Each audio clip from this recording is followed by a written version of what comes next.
Jonathan Sibony, bonjour. Bonjour. Nous sommes à Paris au Digital Luxe Meeting pour cette première édition à côté des Champs-Élysées.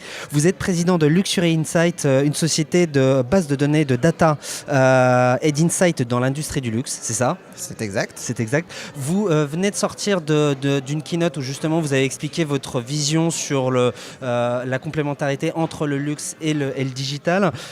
Pour vous, si j'ai bien compris, enfin entre autres, le digital va permettre de encore mieux comprendre vos clients. Alors, le digital est bien plus qu'un outil qui permet quoi que ce soit. À mon sens, c'est vraiment une révolution transversale au sein de toutes les industries qu'il touche, et en particulier l'industrie du luxe, qui en général est assez friand d'informations sur ses clients.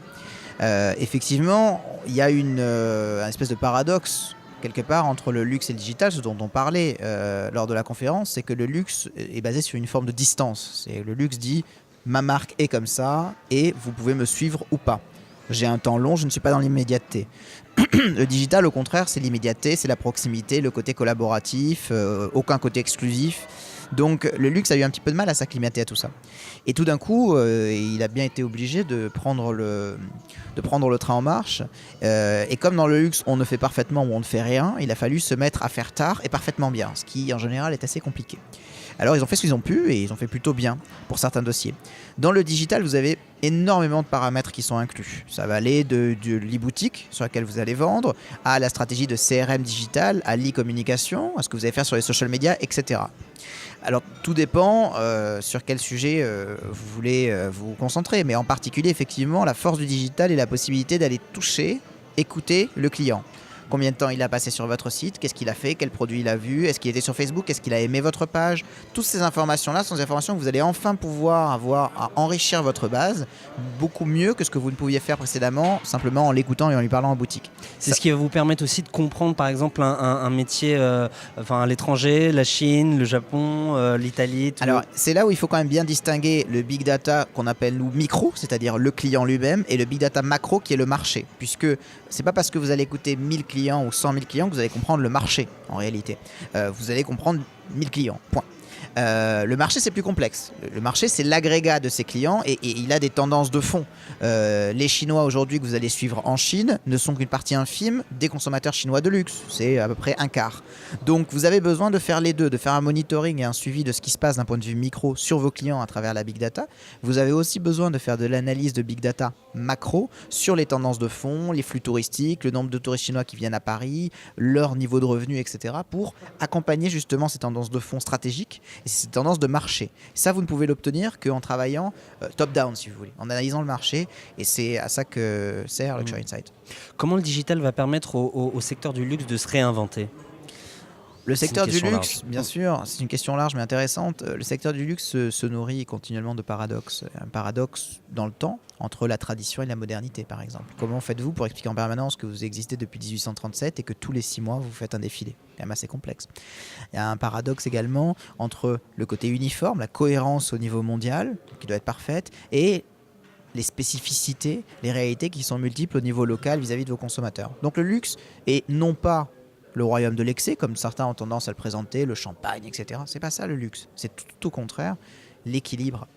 Et le digital, quelque part, peut aider le luxe à se réinventer aussi en le rapprochant du consommateur. Parce que je pense qu'à un moment donné, à travers les années 90, la consolidation de groupe, les tendances de fond des 30 dernières années du luxe, c'est quoi ?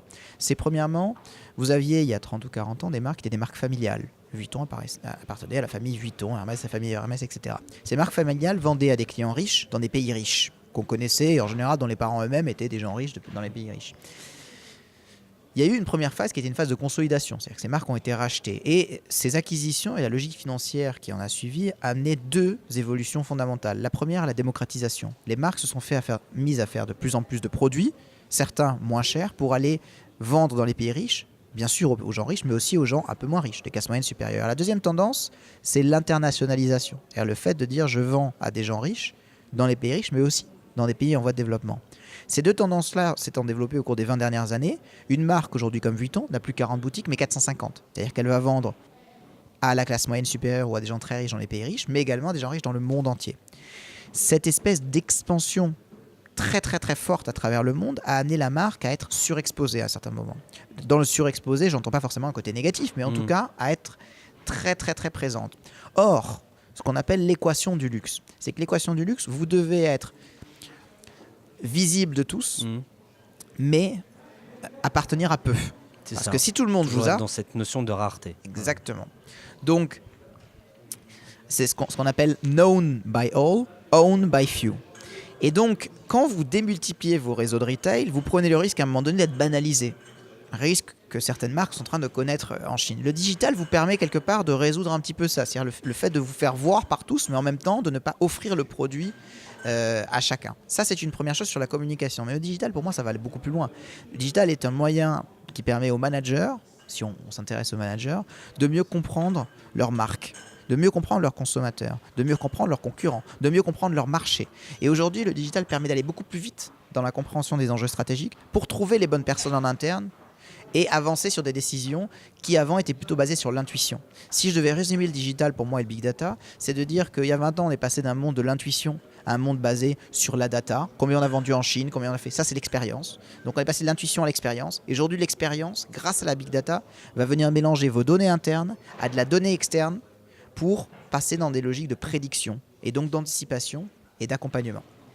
La logique de prédiction, ce sera le mot de la fin. Merci à vous, Jonathan Sibony. Je le rappelle, vous êtes président directeur général de Luxury Insight et nous sommes ici au Digital Luxe Meeting à Paris pour cette première édition. Merci à vous d'être passé par notre studio. Merci à vous.